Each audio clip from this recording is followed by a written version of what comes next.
Hello students, welcome to Eklavya study point. तो बच्चों, आज की इस वीडियो में बात करेंगे हम क्लास 11th इकोनॉमिक्स की। और आज की इस वीडियो में हम देखेंगे सैंपल पेपर आपके फाइनल एग्जाम के लिए।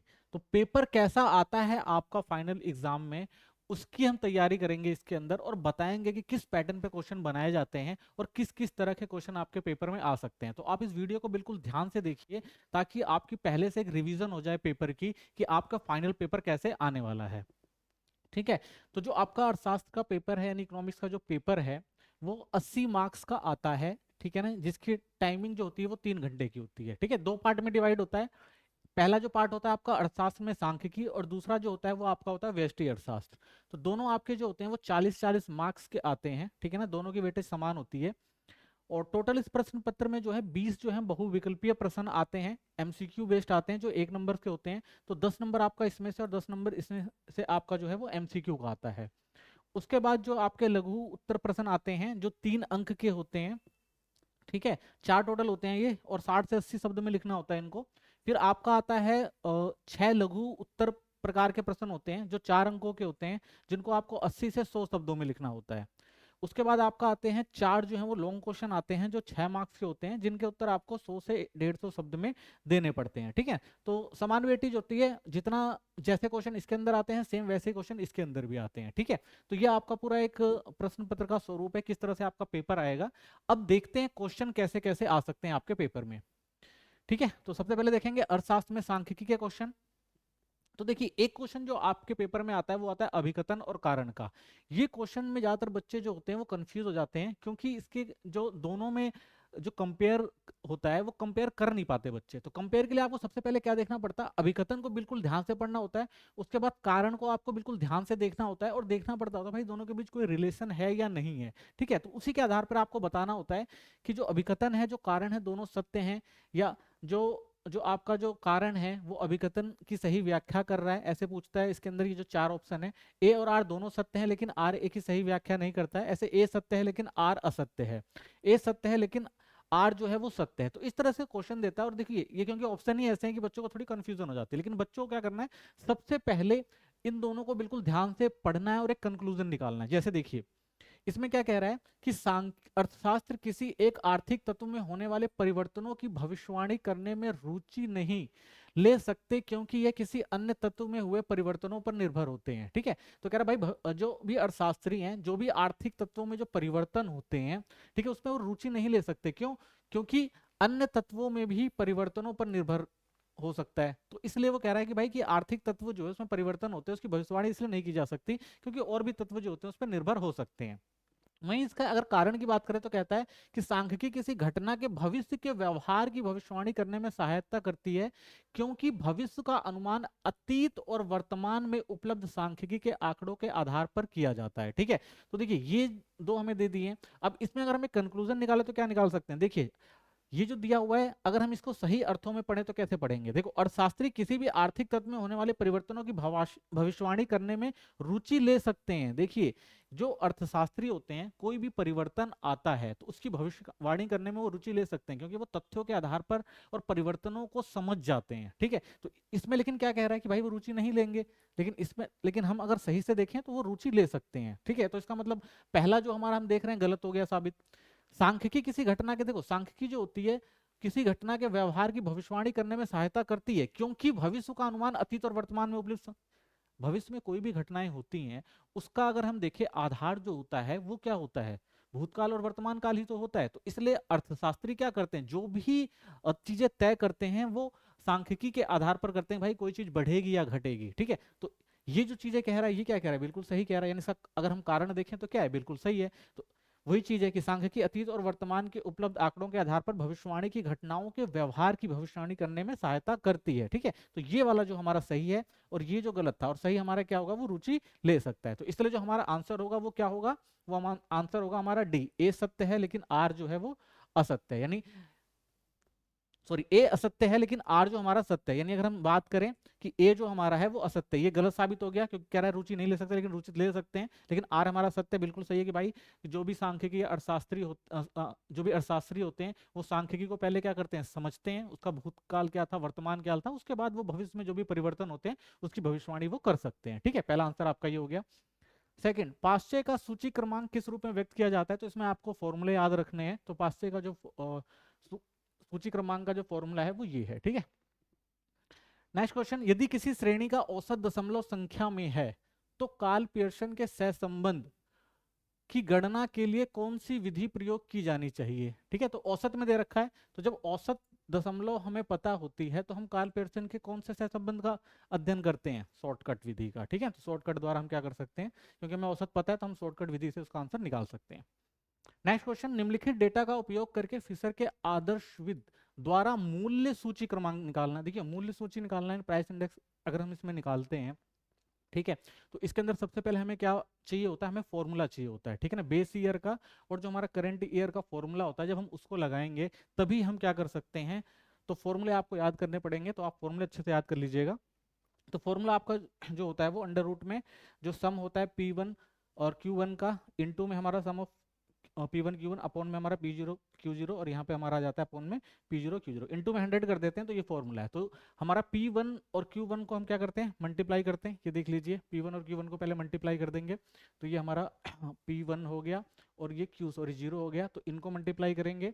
उसके बाद क्या कहता है वो, अपॉन में P0 Q0 को मल्टीप्लाई करो, ठीक है, तो P0 और Q0 को मल्टीप्लाई कर देंगे, ठीक है ना। तो P0 हमारा हो गया और Q0, ठीक है ना। प्राइस जो हमारा हो गया बेस ईयर, और जो हमारा दोनों का जो क्वांटिटी है बेस ईयर की वो ले लेंगे, ठीक है ना। उसके बाद करंट ईयर का हम ले लेते हैं, तो उसके बाद हमारा P0 Q0 कह रहा है, तो ये वाला, ठीक है, और उसके बाद हमारा P1 Q1 ये, ठीक है। तो इनका जो टोटल होता है वो सम कर देते हैं, ठीक है, और इनका सम जो होता है इस फॉर्मूले के अंदर पुट करके इनटू 100 कर देंगे, ठीक है। तो इसका कैलकुलेशन हो जाएगा, जो भी कैलकुलेशन आएगा उसका ये आंसर आ जाएगा, ठीक है। तो कैलकुलेशन आप कर ही सकते हैं, तो 147.3 ये इसका आंसर हो जाएगा।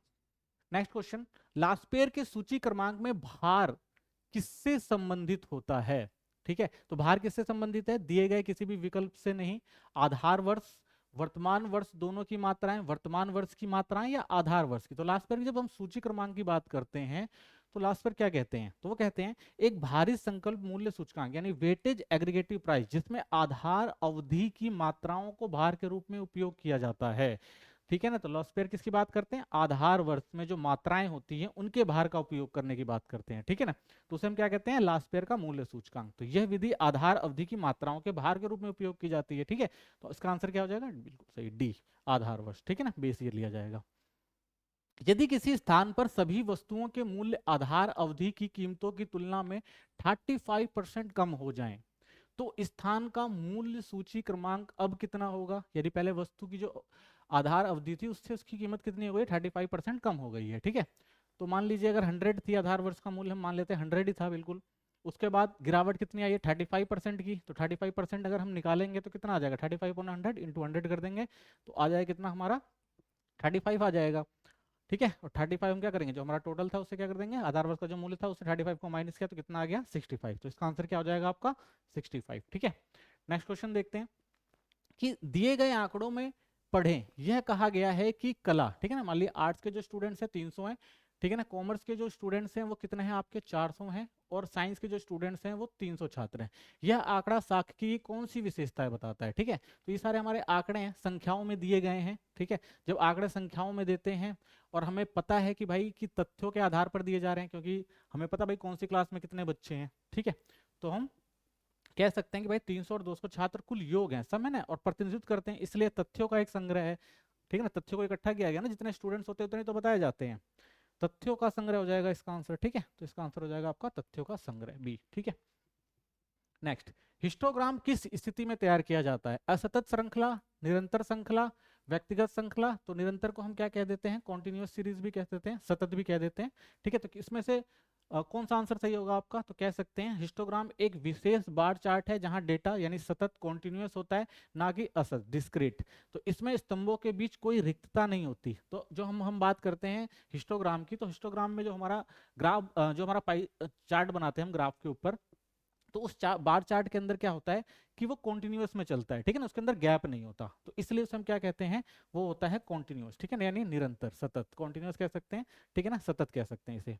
तो आयु आधारित डेटा, जैसे जैसे आयु आधारित डाटा डेटा होता है, तो उसको भी हम क्या कहते हैं? सतत वर्ग में रखते हैं। तो इसका आंसर आपका जो हो जाएगा वो बी, निरंतर कह सकते हैं, या सतत कह सकते हैं, कॉन्टिन्यूअस सीरीज कह सकते हैं, ठीक है। नेक्स्ट क्वेश्चन, डैश लोगों के परिवारों द्वारा अनुभव किए गए मूल्य परिवर्तनों को दर्शाता है। तो कौन सा ऐसा जो सूचकांक है जो क्या करता है, लोगों और परिवारों का जो अनुभव करते हैं कि भाई मूल्य में परिवर्तन आया है, तो किसको देखा जाता है? तो भारित औसत मूल्य कोई नहीं, उपभोक्ता मूल्य सूचकांक, थोक मूल्य सूचकांक। क्योंकि हम क्या है, परिवार क्या होता है, उपभोक्ता होता है, तो उपभोक्ता कौन से सूचकांक को देखेगा? तो उपभोक्ता सूची क्रमांक, यानी जीवन यापन लागत सूची क्रमांक उपभोक्ता व्यय में बदलाव का अध्ययन करने में सहायता होता है। ठीक है ना? तो यदि परिवार मूल रूप से एक उपभोक्ता होता है और इकाई के रूप में व्यक्त करता है, तो इसका आंसर आपको पता ही लग गया होगा, क्या होगा? सी आंसर होगा इसका। ठीक है ना? उपभोक्ता मूल्य सूचकांक। ठीक है, गणित और सांख्यिकी में 12 छात्रों द्वारा प्राप्त अंकों के सह संबंध गुणांक की गणना करें और उसकी व्याख्या करें। ठीक है, तो ये क्वेश्चन वैसे बड़े में आता है, लेकिन इसमें एमसीक्यू में दे रखा है, तो आप समझ लीजिए कैसे होगा। तो सबसे पहले हमें क्या दे रखा है?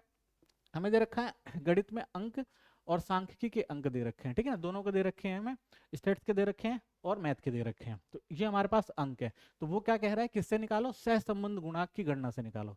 तो सह संबंध का अगर हम फॉर्मूला देखें तो क्या होता है? तो सह संबंध का फॉर्मूला हमारा होता है आर। ठीक है, एन सम एक्स वाई, ठीक है ना, और सम एक्स सम वाई। ठीक है, अपोन में लिखेंगे अंडर रूट के अंदर एन सम एक्स स्क्वायर, ठीक है, माइनस ब्रैकेट में एक्स का स्क्वायर हो जाता है, मल्टीप्लाई अंडर रूट में एन एक्स वाई का स्क्वायर। ठीक है, तो इसके लिए हमें सबसे पहले क्या करना पड़ेगा? एक टेबल क्रिएट करनी पड़ेगी। ठीक है, तो टेबल कैसे क्रिएट करते हैं? तो हम लेंगे सबसे पहले dx, इसमें क्या किया जाएगा? एज्यूम किया जाएगा 62 और माइनस करते जाएंगे। ठीक है ना? 52 62, इसको इससे माइनस करते जाएंगे। ठीक है ना? जो भी है इससे माइनस होगा, उसके बाद यहाँ पर आंसर आ जाएगा। ठीक है, तो आप देख रहे हैं हमने क्या किया, 50 को 62 से 62 जो हमारा था 52, 62 को 52 से हमने माइनस करेंगे यहाँ पे। ठीक है, सॉरी, 50 को हमने माइनस किया 62 से, माइनस 12 आ गया। फिर 54 को हमने माइनस किया 62 से, माइनस 8 आ गया। फिर 56 को 62 से माइनस 6 आ गया। ठीक है, तो इस तरह से हमारी पूरी सीरीज जो होगी वो क्या होगी? वो माइनस होती चली जाएगी। ठीक है, उसके बाद सेम ऐसे वाई होता है, तो वाई का भी सेम होगा। इसमें हमने 30 एज्यूम कर लिया, 22 में से 30 माइनस होगा, माइनस 8, 25 से 30 माइनस होगा। ठीक है, ऐसे हम क्या करेंगे? माइनस करते चले जाएंगे। ठीक है, तो हमारी डीएक्स की पूरी डीवाई की पूरी सीरीज आ जाएगी। तो हमें क्या चाहिए? एक्स वाई चाहिए। तो उसके बाद हमारा क्या होता है कि हम क्या करते हैं, x जो हमारा x वाला है ये, इसका क्या होता है? स्क्वायर होता है। ठीक है, इन सबका क्या कर देंगे? हम स्क्वायर कर देंगे। ठीक है, तो इनका स्क्वायर यहाँ पे लिख लेंगे। सेम ऐसे ही y वाले का होगा, पूरी ऐसी सीरीज नीचे तक चलेगी। सेम ऐसे ही y वाले का भी क्या कर लेंगे? हम स्क्वायर कर देंगे, इसकी पूरी सीरीज जो होगी यहाँ चलेगी। ठीक है, तो इस तरह से हमारा क्या आ जाएगा? फॉर्मूले की जो वैल्यू थी उसको हम निकाल लेंगे। फिर लास्ट में जो हमारा आता है वो क्या कहता है? एक्स और वाई निकालने की बात कर रहे हैं, तो यहाँ से हमारा क्या आ जाएगा? एक्स वाई आ जाएगा। ठीक है, मल्टीप्लाई कर देंगे। अब हमारी वैल्यू आ चुकी है सारी, तो हम इस पूरी वैल्यू को क्या करेंगे? इस फॉर्मूले में पुट करते चले जाएंगे। टोटल नंबर हमारे कितने हैं? 2 3 4 5 6 7 8 9 10 11 12। तो एन की जगह हमारा 12 आएगा। एक्स स्क्वायर की वैल्यू हमने निकाल ली है, ये हमारी एक्स स्क्वायर की वैल्यू हो जाएगी। ये हमारी हो जाएगी किसकी? वाई स्क्वायर की वैल्यू। ठीक है, और हमें क्या चाहिए था? ठीक है ना, सम, हाँ, जो था ये सारे हमारे सम हो जाएंगे। ठीक है ना, सिग्मा। ठीक है, तो ये हमारे सम हो जाएंगे ठारे सारे के सारे। ठीक है, अब इनको क्या करेंगे? वैल्यू में पुट करेंगे। ठीक है, तो वैल्यू आ गई हमारी सारी, इसको मल्टीप्लाई, वही सिंपल सा कैलकुलेशन है। आपको क्या करना है? कैलकुलेशन करना है, और उसके बाद आपका क्या जाएगा? आंसर आ जाएगा। तो इसका आंसर क्या आ गया? 0.78। ठीक है, तो इस तरह से आपको क्या करना है? पहले सबसे पहले फॉर्मूला देखना है, फॉर्मूला क्या है आपका, और उसके बाद फॉर्मूले के हिसाब से आपको टेबल क्रिएट करनी है, उसके बाद आंसर कैलकुलेट कर लेना है। ठीक है, नेक्स्ट क्वेश्चन। सरल संकल्प विधि सिंपल एग्रीगेटिव मेथड का उपयोग करके दिए गए डेटा के लिए सूची क्रमांक की गणना करें। तो इसमें भी सूची क्रमांक निकालने के लिए कह रहा है। तो सबसे पहले हमारा ये हो गया आपका बेस ईयर हो गया, ये हमारा करंट ईयर्स हो गया। इसमें कॉमोडिटी दे रखी है ABCD। तो इसके लिए सबसे पहले हमें क्या चाहिए? सूची क्रमांक, यानी इंडेक्स नंबर की जो हमें गणना के लिए फॉर्मूला चाहिए होता है। तो हमारा फॉर्मूला होता है सम, जो हमारा हो गया करंट ईयर, और अपॉन में सम जो हो गया बेस ईयर इनटू में 100। ठीक है, तो इसको कैसे निकालेंगे? सेम वही चीज़ है, पहले इनको लिख लेंगे और लिखने के बाद इनका सम कर देंगे। सम ऑफ हमारा बेस ईयर हो जाएगा, और सम ऑफ हमारा क्या, सम क्या कर देंगे इनका पूरा, इनका सम जो होगा हमारा वो करंट ईयर। ठीक है, फॉर्मूले में पुट कर देंगे, फॉर्मूले में पुट करने के बाद 100 से मल्टीप्लाई कर देंगे, डिवाइड करके, तो ये हमारा क्या आ जाएगा? आंसर आ जाएगा। ठीक है, तो इस तरह से आपको इसको सोल्व करना है। नेक्स्ट क्वेश्चन देखते हैं। पहला चतुर्थक फर्स्ट क्वार्टिस क्या है, इसके ग्राफिक रूप में दिखाइए। तो फर्स्ट क्वार्टिस की बात कर रहा है, जब हम ग्राफ पे बनाते हैं तो आपको पता है भाई, पहला चतुर्थ एक स्थानीय औसत एक जो होता है पोजिशनल एवरेज बताता है, जो डेटा को इस प्रकार विभाजित करता है कि 25 आइटम पहले, ठीक है, और चतुर्थ से नीचे होते हैं। तो 25% जो आइटम होता है वो नीचे होता है, और 75% आइटम जो होते हैं उससे ऊपर होते हैं। तो इसका ग्राफ बनाएंगे तो सिंपल सा ऐसे ग्राफ बन जाएगा, ये रहा। ठीक है, ये हमारा हो गया ठीक है, ये हो गया। तो ऊपर वाले जो हमारे हो गए वो 75 और नीचे वाला जो हो गया वो हमारा 25%। ठीक है, तो इस तरह से क्या होता है, ये डेटा जो हमारा बनाया जाता है। ठीक है ना, तो आप इसको देख सकते हैं। नेक्स्ट क्वेश्चन, किसी कारखाने में 50 श्रमिकों की औसत दैनिक मजदूरी 200 रुपए है। तो भाई 50 श्रमिक हैं, 200 रुपए कमा रहे हैं प्रतिदिन। प्रत्येक श्रमिक को 20 की वृद्धि दी जाती है। सबको क्या किया गया भाई, 20 रुपए की मान लो वृद्धि कर दी गई है। तो नई औसत दैनिक मजदूरी क्या होगी? तो कह रहा भाई अब औसत दैनिक मजदूरी बताओ कि भाई टोटल जो 50 है उनकी औसत मजदूरी दर क्या होगी। और उपरोक्त उदाहरण अंकगणितीय माध्य के किस गुणधर्म को इंगित करता है? और गुणधर्म भी बताइए किस गुणधर्म के द्वारा जो है आपने ये निकाला है। तो देखिए सबसे पहले हम क्या करते हैं, मजदूरों की जो वृद्धि है उसकी गणना कर लेते हैं और औसत निकाल लेते हैं। तो औसत निकालने के लिए पहले हम क्या करेंगे, देखो प्रत्येक जो श्रमिकों की मजदूरी में वृद्धि कितनी करी गई है, 20 रुपए की। तो टोटल कितने थे, 50 और 20 रुपए सबकी वृद्धि हुई, तो टोटल कितना आपके पास आ गया, 1000। ठीक है, उसके बाद मजदूरी में वृद्धि से पहले कुल मजदूरी कितनी थी, यानी पहले उनको कितने मिल रहे थे, 50 लोगों को 200 मिल रहे थे, तो कितना था उनके पास अमाउंट, 10,000 था। अब वृद्धि के बाद कुल मजदूरी कितनी हो गई, अगर हम पूरा प्लस करें तो कितना हो गया, 11,000 हो गया। ठीक है, अब क्या कह रहा था भाई कि क्या उसकी जो औसत होगी वो भी बराबर हो जाएगी। तो देखिए औसत देखते हैं, तो नया औसत निकालेंगे तो क्या होगा, टोटल कर देंगे और जितने वर्कर थे उनसे डिवाइड कर देंगे। ठीक है, तो नंबर ऑफ वर्कर और जो इनका सम हो गया 1000 डिवाइड किया तो कितना आ गया, 220। यानी हमें क्या देखने को मिलता है, आप टोटल औसत निकालें या एक इंडिविजुअल को सेम सेम जो है प्राइस बढ़ा उसमें दे दें, रुपए में अगर कन्वर्ट करके दे दें सेम, तो क्या होता है वो हमेशा, यानी एक इंडिविजुअल की बढ़ा लो या सबको कैलकुलेट कर लो तो भी औसत क्या आता है, वो हमेशा सेम ही आता है। ठीक है, तो ऐसा कौन सा गुणधर्म कहता है ये, तो ये गुणधर्म जो कहता है, जो अंकगणितीय माध्य का जो गुणधर्म है वो है ये स्थिर वृद्धि। ठीक है ना, कांस्टेंट एडिशन प्रॉपर्टी को दर्शाता है, जिसका अर्थ है कि यदि सभी मूल्य में, यानी जितने भी मूल्य हैं, समान संख्या जोड़ी या घटाई जाती तो उनका माध्य भी संख्या से बढ़ता या घटता है। यानी अगर आप इंडिविजुअल को 20-20 दे रहे हैं, ठीक है, और अगर आप टोटल करके भी उसको निकालेंगे तो दोनों की वैल्यू क्या आएगी, सेम ही आएगी। ठीक है, यानी अगर आपने 50 अगर आप 50 जो आपके जो मजदूर हैं, ठीक है ना, पहले वो 200 मिल रहे थे और एक मजदूर 50 जो मजदूर थे, अब पूरा टोटल 10,000 मिल रहे थे उनको। ठीक है, और एक मजदूर को 200 मिल रहा था।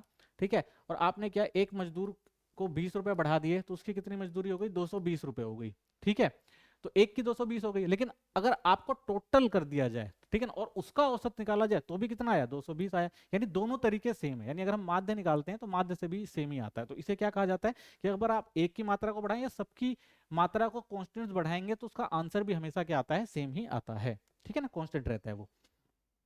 निम्नलिखित समावेशी वर्ग, ठीक है ना, इसमें क्या कह रहा है, इंक्लूसिव क्लास इंटरवल दे रखा है और अनन्य वर्ग अंतराल, यानी एक्सक्लूसिव क्लास इंटरवल निकालने में जो परिवर्तन करना है तो कैसे करेंगे। तो देखो आपको इंक्लूसिव सीरीज क्या होती है, आप देख सकते हैं, देखो यहाँ पर जो होता है ये अलग होता है, इसे हम क्या कहते हैं, इंक्लूसिव, और इनको हमें क्या करना पड़ता है, बराबर करना पड़ता है, तो हमारी क्या बन जाती है, एक्सक्लूसिव सीरीज बन जाती है। ठीक है ना, तो इसके लिए हमें क्या करना पड़ता है, तो इसके लिए हमें सबसे पहले जो भी हमारी समावेशी श्रेणी होती है उसको हमें क्या करना पड़ता है, एक्सक्लूसिव में बदलना पड़ता है।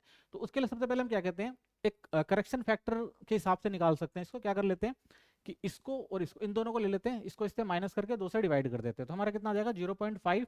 और जब 0.5 आ जाता है तो हम क्या करते हैं, ऊपरी सीमा में जोड़ा जाता है और निचली सीमा में किसको घटाया जाता है, किसको, 0.5। तो इसमें क्या करेंगे हम, 0.5 क्या करेंगे, प्लस करेंगे, और इसमें क्या करेंगे, 0.5 क्या करेंगे, माइनस करेंगे। ठीक है, तो ये हमारी क्या हो जाएगी, पूरी जो इंक्लूसिव सीरीज है वो इंक्लूसिव सीरीज में क्या हो जाएगी, कन्वर्ट हो जाएगी। ठीक है, देख सकते हैं आप। ठीक है, ये देखिए हो गई ना हमारी इंक्लूसिव जो सीरीज थी, वो एक्सक्लूसिव सीरीज में कन्वर्ट हो जाती है। तो इस तरह से हम क्या कर सकते हैं, सीरीज को बना सकते हैं। ठीक है, तो वेरी सिंपल क्वेश्चन। अगला क्वेश्चन है, निम्नलिखित डेटा का उपयोग करके कम से, ठीक है ना, कम से कम और अधिक से अधिक, ठीक है ना, औजाई बनाना है हमें। ठीक है, तो कैसे बनेगा, देखिए इसमें क्या दे रखा है, 0 से 20, 20 से 40, 40 से 60, 60 से 80, 80 से 100, और ये हमारे नंबर ऑफ वर्कर दे रखे हैं। अब कह रहे हैं भाई से कम और से ज्यादा ये बना के दिखाना है, तो क्या करेंगे, सबसे पहले करते हैं से कम, लेस देन। ठीक है ना, तो लेस देन का मतलब क्या है, देखिए हम इसी में कर लेते हैं, 20 से कम, 40 से कम, 60 से कम, 80 से कम और 100 से कम। ठीक है, तो आपको पता है कि यहाँ से यहाँ तक डाटा लिया जाता है, फिर उसको यहाँ से यहाँ तक लिया जाता है, तो 20 से कम, यानी 20 से कम कितने हैं, तो देखिए 20 से कम टोटल कितने हैं हमारे पास, 10 हैं। ठीक है, तो 20 से कम यानी 0 से 20 सीधा, तो यानी 20 से कम भी हमें कितने दिखने को मिल रहे हैं, 10 ही मिल रहे हैं। ठीक है, और उसके बाद क्या होता है, जब हम क्या करते हैं 40 से कम की बात करते हैं तो ये वाला और ये वाला दोनों जुड़ जाता है, यानी हमारा क्या होगा, ये दोनों जुड़ जाएगा तो कितना आ जाएगा हमारा 30। फिर नीचे वाले आएंगे तो ऊपर वाले ये सारे के सारे जुड़ जाते हैं हमारे। ठीक है, ये तीनों जुड़ते चले जाते हैं, फिर कितना आ जाएगा हमारा 70, यानी नीचे वाले से क्या होंगे, ऊपर वाले जो होंगे वो जुड़ते चले जाएंगे। ठीक है ना, फिर 70 में 30 जुड़ेंगे 90, फिर 90 और फिर हमारा क्या होगा 70 30 90 हो जाएगा, फिर 90 10 कितना हो जाएगा हमारा 100। ठीक है, तो इस तरह से क्या होता है, ये हमारा जुड़ता चला जाता है, तो लेस देन हमारे टोटल कितना हो जाएगा 100 हो जाएगा। और वहीं जब मोर देन की बात करते हैं तो मोर देन में क्या होगा, टोटल हमारा यानी जीरो मोर देन जीरो कितने हैं, तो सारे मोर देन जीरो यानी 100 है। और इसमें क्या होगा, उल्टा हो जाएगा, इसमें माइनस होता जाएगा, तो 100 में से 10 जाएंगे हमारा कितना हो जाएगा 90, फिर 90 में से 20 जाएगा कितना हो जाएगा 70, फिर 70 में से हमारा 30 जाएगा कितना 40। ठीक है ना, फिर 40 40 हो जाएगा, फिर 30 में से हमारा 20 जाएगा कितना आ जाएगा 10। ठीक है, तो इसमें क्या होता है प्लस होता हुआ जाता है और इसमें क्या होता है माइनस होता हुआ जाता है। ठीक है, तो इस तरह से हम लेस देन और मोर देन की सीरीज जो है वो बना सकते हैं। ठीक है, तो इसका ग्राफ जो बनता है हमारा, तो हमारा जो ग्राफ बनता है वो लेस देन, ठीक है, और मोर देन जो बनता है हमारा वो यहाँ से बनता है। ठीक है, इस तरह से, तो ये हमारा लेस देन और मोर देन का जो है वो ग्राफ बनता है। ठीक है, तो ये इंपॉर्टेंट क्वेश्चन है, इसको भी आप थोड़ा ध्यान से कर लीजिएगा। अगला है, निर्यात की दिशा निम्नलिखित तालिका में दिखाई गई है, निर्यात के प्रतिशत वितरण को दिखाने के लिए पाई चार्ट तैयार कीजिए। ठीक है, तो पाई चार्ट बनाने के लिए कह रहा है, ये भी बहुत सिंपल सा क्वेश्चन होता है। सबसे पहले हमें क्या करना पड़ता है कि जो हमें डेटा दिया हुआ है उसके अकॉर्डिंग देखना पड़ता है। तो पाई चार्ट हमेशा क्या बनता है आपका प्रतिशत मान के हिसाब से ही बनाया जाता है। तो एक वृत्त होता है जिनको हमें क्या करना पड़ता है, जो भी मान होता है उसको डिग्री में कन्वर्ट करना, जो परसेंटेज दी होती है उसको हमें डिग्री में कन्वर्ट करते हैं। तो उसके लिए आप क्या कर सकते हैं, 360 को परसेंटेज में निकाल सकते हैं जिसे हम 3.6 कहते हैं। ठीक है ना, तो इसका फॉर्मूला जो होता है ये होता है, हम कर देंगे तो डिवाइड कर देंगे और जो परसेंटेज होगी उसको रख देंगे तो हमारी डिग्री जो है वो निकल जाती है। ठीक है, या तो आप डायरेक्ट 3.6 से कर दिए या ऐसे रख के और परसेंटेज यहाँ पे रख के भी क्या कर सकते हैं हम डिवाइड कर सकते हैं। ठीक है, तो इसलिए हर प्रतिशत को 3.6 से भी गुणा करके आप निकाल सकते हैं। सेम चीज है, जैसे ये हमें दे रखा है, देखिए 25% दे रखा है, इसको डिग्री में कन्वर्ट करने के लिए क्या करेंगे, सेम वही है 25 ऑन 100। ठीक है ना, इसको डिवाइड करेंगे, इसको डिवाइड करके इससे मल्टीप्लाई कर देंगे 90 डिग्री का, तो ऐसे ही सारा इसको इससे डिवाइड करके मल्टीप्लाई करेंगे, इसको इससे डिवाइड करके मल्टीप्लाई, इसको इससे डिवाइड करके मल्टीप्लाई। ठीक है, तो इनका जो टोटल सम आ जाएगा, अगर इनका टोटल सम करते हैं कितना आ जाएगा 360 आ जाएगा। ठीक है, उसके बाद इसको क्या करना है, हमें ग्राफ पे बनाना है। तो ग्राफ हमारा क्या बनता है, एक डी लेंगे और डी को यहाँ पे रखेंगे और उसके बाद ये 90 डिग्री के जितने भी हमारे एंगल बनेंगे उनको यहाँ पे क्या कर देंगे डी पे रख के और इनको क्रिएट कर देंगे। ठीक है, तो हम देख सकते हैं यूएस से इतना हो गया, अदर चाइना यूके जापान। तो इस तरह से हम क्या कर सकते हैं पाई चार्ट क्रिएट कर सकते हैं, बहुत सिंपल सा क्वेश्चन आता है इसका। अगला, 3x अपने क्षेत्र में अमीर और गरीब व्यक्तियों के अनुपात को समझने के लिए एक सर्वेक्षण कर रहे हैं। समय की कमी के कारण उन्होंने अपने क्षेत्र के एक हिस्से को कवर नहीं किया है और डेटा के लिए कुछ धारणाएं बनाई हैं। क्या आपको लगता है कि उन्होंने सही किया? यानी कोई एक व्यक्ति है, वो सर्वे करने गया है और सर्वे में वो देख रहा है भाई क्षेत्र में कितने अमीर और गरीब लोग हैं। ठीक है, फिर उसको लगा यार बहुत बड़ा क्षेत्र है, तो मैं क्या करता हूँ थोड़ा बहुत थोड़ा बहुत सर्वे कर लेता हूँ, एक दो बंदों से पूछ लेता हूँ और पूरा बता देता हूँ। तो क्या उन्होंने सही किया? तो देखिए उन्होंने सही नहीं किया, उन्होंने बिल्कुल गलत किया है। क्यों? क्योंकि श्री एक्स ने सटीकता के सिद्धांत का पालन नहीं किया है। ठीक है, एक्यूरेसी तो तभी आएगी जब पूरा डेटा सही से इकट्ठा किया जाएगा, कि एक पर्सन से पूछा जाएगा वहां पे। ठीक है, उनका सर्वे अधूरा है क्योंकि उन्होंने पूरे इलाके को शामिल नहीं किया। सबसे बड़ी बात, पूरा इलाका दिया, पूरे इलाके में गरीबों को ढूंढना है तो सबसे पहले क्या करने का, हर एक इंडिविजुअल को हमें क्या करना पड़ेगा, पूछना पड़ेगा जाके यहाँ पे।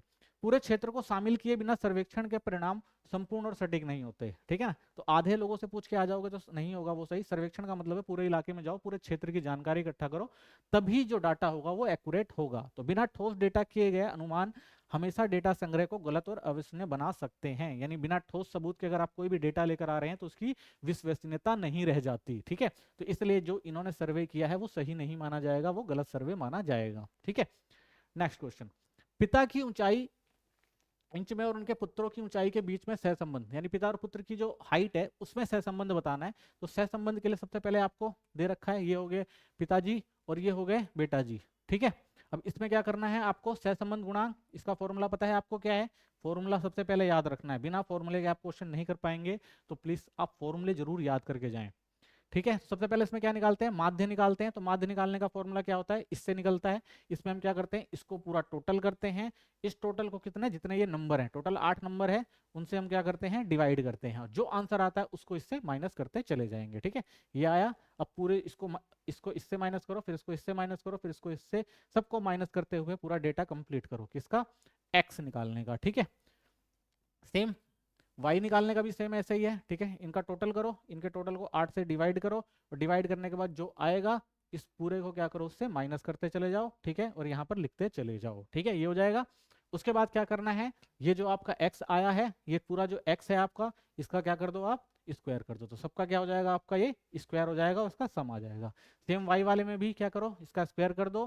ठीक है, उसके बाद आपको एक एक्स वाई दिख रहा होगा, एक्स स्क्वायर आ गया, आपका वाई स्क्वायर आ गया। एक्स वाई कैसे निकलेगा, तो इसमें जो आपके एक्स है और जो इसमें आपका ये वाई है, यानी ये जो दो चीजें हैं, इनको क्या कर दो आप, मल्टीप्लाई कर दो। ठीक है, तो इनको मल्टीप्लाई कर देंगे एक्स और वाई को, यानी इसको मल्टीप्लाई कर देंगे किससे, इसको मल्टीप्लाई करेंगे इससे। ठीक है, इसको मल्टीप्लाई करेंगे। ठीक है, इसको इससे मल्टीप्लाई करते जाओ। ठीक है, इन दोनों को मल्टीप्लाई करते जाओ, और इनका जो कैलकुलेशन आएगा वहां लिखते जाओ, और फिर क्या कर दो, इनका सम कर दो, तो ये आ जाएगा। ठीक है, तो इस तरह से हम क्या कर सकते हैं, एक्स वाई निकाल लेंगे। तो ये जो आपका पूरा डेटा आया है, इस डेटे को क्या करना है, आपको पूरा इस फॉर्मूले में पुट कर देना है। ठीक है, तो ये रहा आपका फॉर्मूला। फॉर्मूले में सारी वैल्यू, एक्स वाई की वैल्यू ये रही, ये पुट करो। एक्स स्क्वायर की वैल्यू ये रही आपकी, यहाँ पुट करो। वाई स्क्वायर की वैल्यू ये रही, यहाँ पुट करो। और उसके बाद फिर वही आपको आता ही है, सोल्यूशन करना है। सोल्यूशन आपको पता है कैसे होता है, 73 अपॉन में ये हो गया, अंडर रूट से इसको पहले मल्टीप्लाई करो और अंडर रूट से बाहर निकालो। ठीक है, अंडर रूट से बाहर निकलेगा, डिवाइड होगा, आंसर आ जाएगा। ठीक है, वेरी सिंपल। नेक्स्ट क्वेश्चन, निम्नलिखित तालिका Q1 प्रथम चतुर्थक और Q3 तृतीय चतुर्थक की गणना करें। ठीक है, तो चतुर्थक निकालने का फॉर्मूला भी आपको सबसे पहले समझना होगा, चतुर्थक कैसे निकाला जाता है। तो जो हमारा प्रथम चतुर्थक होता है और जो तीसरा चतुर्थक होता है, ठीक है, तो इसके फॉर्मूले जानने जरूरी हैं। तो सबसे पहले हम करते हैं इसमें, जब भी हमारा ये आता है निकालने के लिए, तो हमें सबसे पहले क्या निकालना पड़ता है, CF निकालना। जब चतुर्थक की बात आ रही है, ठीक है ना, तो आपकी क्या हो गई, माध्यिका हो गई। ठीक है ना, तो माध्यिका में आपको क्या करना पड़ता है, सबसे पहले CF निकालना पड़ता है। तो आपको CF निकालना आता ही होगा, सबसे पहला सेम रहता है। उसके बाद ये वाला जो होता है वो प्लस होके यहाँ लिखा जाता है, फिर इसका जो होता है वो प्लस करके यहाँ लिखा जाता है। ठीक है, फिर इसका जो होता है प्लस करके यहाँ लिखा जाता है, फिर इसका जो है प्लस करके यहाँ लिखा जाता है। ठीक है, इनका जो सम होता है वही इसका जो लास्ट में आता है। ठीक है, तो ये आपका CF है, वेरी इजी, आपको निकालना आता ही होगा। उसके बाद जो हमारा प्रथम चतुर्थ यानी फर्स्ट क्वालिटीज है, उसको हम कैसे निकालते हैं, तो उसको निकालने का जो फॉर्मूला होता है आपका, वो होता है Q1n/4।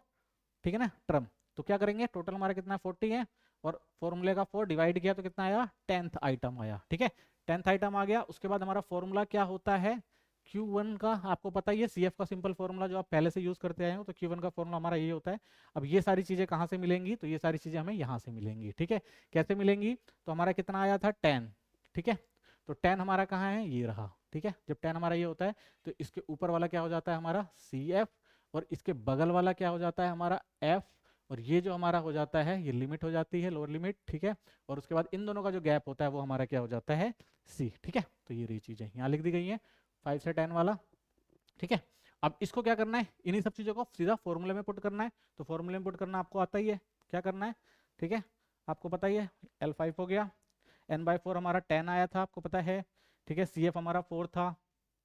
ठीक है, F हमारा कितना था, 6 था, और C हमारा कितना था, 5 था। वैल्यू पुट करी, पता है सबसे पहले क्या करना है, इनको माइनस करना है और इससे मल्टीप्लाई करना है। ठीक है, माइनस किया और मल्टीप्लाई किया, और मल्टीप्लाई करने के बाद डिवाइड किया, और डिवाइड करने के बाद क्या किया, प्लस, और आंसर कितना आ गया आपका, Q1 आ गया 10। ठीक है, तो ये हमारा Q1 निकालने का हो गया। उसके बाद क्या कह रहा है, Q2 निकाल के दिखाओ, तो सॉरी Q3 निकाल के दिखाओ। तो Q3 का फॉर्मूला क्या होता है अपना, सबसे पहले CF आपको आगे निकालना। उसके बाद फॉर्मूला क्या होता है आपका, तृतीय चतुर्थक का स्थान ज्ञात करने का। तो Q3 का फॉर्मूला होता है 3n/4। ठीक है, तो नंबर कितने टोटल हमारे, 40। ठीक है, 40, और डिवाइड कर दिया हमने किससे, 4 से। तो कितना आया आपका, 30th आइटम आया। ठीक है, तो 30th आइटम आया, तो 30th आइटम के बाद आपका फॉर्मूला वही सेम फॉर्मूला लगेगा। ठीक है, वही सेम आपको निकालना है। 30 से मोर देन क्या है आपका। ठीक है, तो 30 से जो आपका आ रहा है, यानी 13th टर्म आ रहा है, और यहाँ पे आपके क्या था, 40 था, तो कितना आ जाएगा अपना 20। ठीक है ना, तो 20, तो ये आपका हो जाएगा क्या, सॉरी 30 से ज़्यादा कितना था, 33, सॉरी 33। तो ये आपका हो गया CF, और ये हो गया आपका एफ, ये हो गया आपका एल, उनके बीच का हो गया गैप। ठीक है, फिर वही आपका फॉर्मूला, सेम फॉर्मूला है, सेम क्या करना है, वैल्यू पुट करनी है 20, ठीक है, n/4 आपका 30 आ गया, ठीक है, और सी एफ आपका 21, 12, वही माइनस, और उसके बाद मल्टीप्लाई, डिवाइड, और उसके बाद ये आपका जो है आंसर आ जाएगा। ठीक है, 23.75। ठीक है, तो आपको क्या करना है, बिल्कुल ध्यान से इसको समझना है, कैसे करना है, आपको फॉर्मूले दो याद रखने हैं, Q1 और Q3 का फॉर्मूला याद रखना है, और उस फॉर्मूले को बिल्कुल हमारा जो नॉर्मल होता है माध्यिका का उससे निकाल देना है। ठीक है, तो नेक्स्ट क्वेश्चन देखते हैं हम। नेक्स्ट क्वेश्चन है, निम्नलिखित डेटा से बहुलक मोड की गणना कीजिए। तो मोड तो बहुत आसान होता है, आपको पता ही है। तो मोड में आपको क्या करना होता है, मोड में आपको एक फॉर्मूला याद रखना पड़ता है, ये, ठीक है, तो ये F1 F0, ठीक है, ये फॉर्मूला होता है। तो कैसे निकलता है, तो बहुलक में जो सबसे ज्यादा बार आता है वो क्या होता है आपका, जो सबसे ज्यादा बार आता है वो क्या होता है, F1, ठीक है, और उसके ऊपर क्या होता है आपका F2, सॉरी F0, और नीचे क्या होता है आपका F2। ठीक है, तो इस तरह से आपका F0, F1 और F2 आ जाता है। तो ये आपकी वैल्यू रख आ गई है, और फॉर्मूला आपको पता है। ठीक है, लोअर लिमिट आपको पता ही है कितनी होगी आपकी। ठीक है, इसके सामने वाली F1 के सामने वाली जो लोअर लिमिट होती है। फिर क्या कर देना है आपको, वही चीज़ दोबारा से, आपको डेटा पता ही लग गया है, वैल्यू पुट कर दो। ठीक है, सबकी वैल्यू पुट करनी है, बिल्कुल सिंपल सा कैलकुलेशन है। ठीक है, इसको इससे मल्टीप्लाई करना है, माइनस माइनस प्लस करके इससे माइनस कर देंगे। ठीक है, तो आपकी ये वैल्यू आ जाएगी, और इस वैल्यू में क्या करेंगे, 10 से मल्टीप्लाई करके डिवाइड कर देंगे, और फिर क्या करेंगे, इसको प्लस कर देंगे, तो आपका क्या आ जाएगा, आंसर आ जाएगा। ठीक है, तो आपका आंसर आ गया 35.6। तो इस तरह से क्या कर सकते हैं आप, आसानी से बिल्कुल बहुलक निकाल सकते हैं। ठीक है, अब देखते हैं हम सेकंड पार्ट जो हमारा आता है, खंड खा, ठीक है, जो हमारा है, ठीक है, जो हमारा है व्यष्टि अर्थशास्त्र। ठीक है ना, अब हम समझेंगे व्यष्टि अर्थशास्त्र के क्वेश्चन किस तरह से आते हैं। पैटर्न बिल्कुल सेम होता है, सांख्यिकी की तरह भी इसका ही पैटर्न होता है।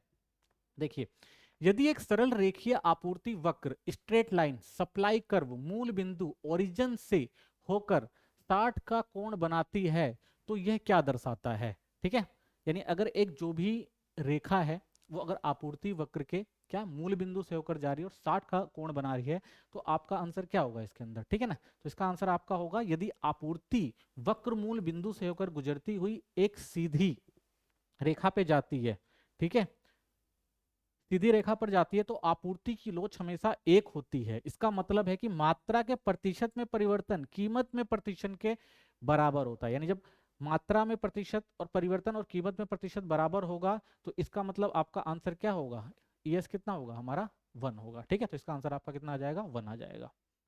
ठीक है, नेक्स्ट क्वेश्चन, मानक अर्थशास्त्र नॉर्मेटिव इकोनॉमिक किसे व्यक्त करता है। तो आपने नॉर्मल, जो नॉर्मेटिव इकोनॉमिक्स होती है, आपको पता ही है कि नॉर्मेटिव इकोनॉमिक्स जो होती है वो किसकी बात करती है, वो भविष्य की बात करती है। तो ये क्या कहती है, क्या होना चाहिए, क्या था, क्या है, अर्थव्यवस्था में केंद्रीय समस्या क्या है। तो पहले इसकी डेफिनेशन समझ लो। मानक अर्थशास्त्र यानी नॉर्मेटिव इकोनॉमिक वह शाखा है जो नैतिक मूल्य आधारित निर्णय लेती है। इस पर ध्यान देता है कि अर्थव्यवस्था कैसी होनी चाहिए और सार्वजनिक नीतियों के लक्ष्य क्या होने चाहिए। ठीक है, जैसे न्याय हो गई, समानता हो गया, आर्थिक कल्याण, तो इससे जुड़ा होता है। तो हमें पता ही लग रहा है भाई ये किसकी बात कर रहा है, भविष्य में होने वाले सुधारों की बात कर रहा है। तो इसका मतलब क्या हो गया, इसका आंसर ए, क्या होना चाहिए। ठीक है, नेक्स्ट क्वेश्चन देखते हैं। जब सीमांत राजस्व मार्जिनल रेवेन्यू सीमांत लागत मार्जिनल कॉस्ट से अधिक होता है, तो फर्म को क्या करना चाहिए।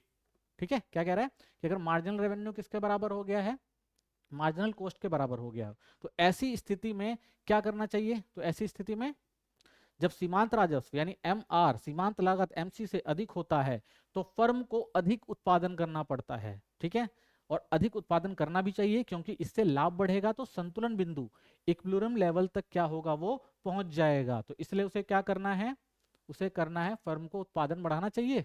बिल्कुल, फर्म को क्या करना चाहिए, उत्पादन बढ़ाना चाहिए। तो ये आंसर हो जाएगा 21। 21 जो है, क्या कुल आय, ठीक है, जो टोटल रेवेन्यू है, एक क्षैतिज सीधी रेखा हो सकती है। क्या आपको लगता है ये हमेशा नहीं हो सकती है, हाँ या नहीं। ठीक है, क्या कुल आय एक क्षैतिज सीधी रेखा हो सकती है, भाई मुझे तो नहीं लगता हो सकती है, आपको लगता है हो सकती है। ठीक है, क्यों नहीं हो सकती, कुल राजस्व टोटल रेवेन्यू एक क्षैतिज सीधी रेखा नहीं हो सकता, क्योंकि इसकी मात्रा इनटू मूल्य यानी क्वांटिटी इनटू प्राइस से गणना किया जाता है, और प्रत्येक अतिरिक्त इकाई बिक्री से टीआर बढ़ता है, इसलिए स्थिर नहीं रह सकता। तो क्षैतिज रेखा नहीं बन सकती। ठीक है, तो इसलिए इसका आंसर क्या हो जाएगा, नहीं। ठीक है, तो ये हो गया इसका सिंपल सा आंसर। नेक्स्ट क्वेश्चन, एक फर्म है, ठीक है, एक फर्म का कुल परिवर्तनशील लागत, टोटल वेरिएबल जो कॉस्ट है वो 500 है जब 5 इकाइयां उत्पादित की जाती थी। यानी पहले क्या था, जो उसकी वेरिएबल कॉस्ट थी यानी 500 थी जब 5 इकाइयां बनती थी, लेकिन कुल स्थिर लागत यानी टोटल जो फिक्स्ड कॉस्ट है 200 है, 5 इकाइयों का औसत कुल लागत यानी एवरेज टोटल कॉस्ट क्या होगी। ठीक है, तो सबसे पहले हमें क्या करना पड़ेगा इसके अंदर, सबसे पहले हमें देखना पड़ेगा कुल लागत कितनी है। ठीक है ना, तो कुल लागत हमारी कितनी होती है, स्थिर लागत और कुल परिवर्तन जो लागत होती है उससे मिलकर बनती है, तो टोटल हमारी कितनी हो जाएगी, ये 700। ठीक है, और उसके बाद फिर क्या निकालेंगे, औसत लागत। तो औसत लागत का हमारा फॉर्मूला क्या होता है, कुल लागत अपॉन में मात्रा, इसको इससे डिवाइड करते हैं, कितना आ गया 140। तो इसका आंसर आपका क्या हो जाएगा, डी 140। ठीक है, नेक्स्ट देखते हैं अभिकथन, जब आय बढ़ती है तो निम्नतर वस्तुएं, ठीक है ना, इंफीरियर गुड जो होती हैं, की मांग घटती है। जब आय बढ़ रही है तो निम्नतर वस्तुओं की मांग घट रही है। उपभोक्ता बेहतर विकल्पों की ओर स्थानांतरित होना पसंद करता है क्योंकि अब वह उन्हें वहन कर सकता है। तो देखिए, आपको पता है जब किसी की आय बढ़ती है, ठीक है, तो वो क्या करेगा, वो जो सस्ती वस्तुएं उसको थोड़ा ना लेगा, वो क्या करेगा, महंगी वस्तुएं लेगा। क्योंकि सस्ती जिसकी आय कम होती है वो सोचता है भाई कि हमारे पास इनकम कम है, सोर्स कम है, तो हम सस्ते सामान ले लेते हैं। ठीक है, लेकिन जब आपकी आय बढ़ जाएगी तो क्या करेंगे, आप महंगा सामान लेंगे। तो दो कथन इसके अंदर कह रहा है कि पहला क्या कह रहा है, जब आय बढ़ती है तो निम्नतर वस्तुओं की मांग घटती है, नॉर्मल सी बात है, घटेगी। और जब उपभोक्ता बेहतर विकल्प के स्थानांतरित होता है तो पसंद करता है क्योंकि अब वह उन्हें वहन कर सकता है। तो आपको क्या लगता है कौन सा सही होना चाहिए, ए और आर दोनों सत्य है, आर ए की सही व्याख्या करता है, ए आर दोनों सत्य है लेकिन आर ए की सही व्याख्या नहीं करता है, ए सत्य है लेकिन आर असत्य है, ए सत्य है लेकिन आर सत्य है। ठीक है, तो देखिए सबसे पहले इसको समझते हैं। देखिए, आय में वृद्धि होने पर हिंतर वस्तुओं की खरीद कम हो जाती है। ठीक है, ये आपको ये बिल्कुल सही बात है। और उपभोक्ता जब बेहतर खरीदना पसंद करता है क्योंकि वह उन्हें वहन कर सकता है।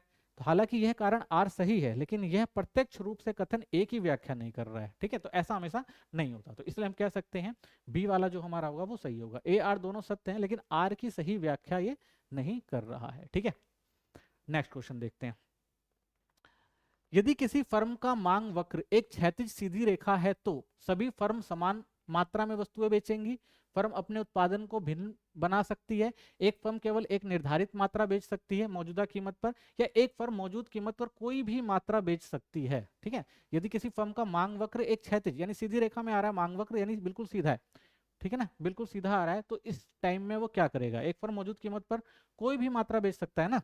ठीक है, तो आपको क्या लगता है, तो अगर उसको साधारण शब्दों में समझे तो पूर्ण प्रतियोगिता में फर्म की मांग क्षैतिज होती है, जिसका अर्थ है कि फर्म बाजार की कीमत पर किसी भी मात्रा में बेच सकती है। तो कीमत बाजार की मांग और आपूर्ति से निर्धारित होती है और फर्म इसे स्वीकार करता है। ठीक है, तो आपका आंसर क्या हो जाएगा, बिल्कुल सही डी, एक फर्म मौजूदा कीमत पर किसी भी मात्रा में बेच सकती है। नेक्स्ट क्वेश्चन देखते हैं, यदि सीमांत राजस्व, ठीक है ना, का मान धनात्मक है तो मांग वक्र लोचदार होगा, और यदि सीमांत राजस्व ऋणात्मक है तो मांग वर्ग जो होगा वो एलोज दर होगा। ठीक है, तो आपको क्या लगता है कौन सा सही होगा, ठीक है, तो मुझे तो लगता है सी सही होगा। ठीक है, तो सी सही है।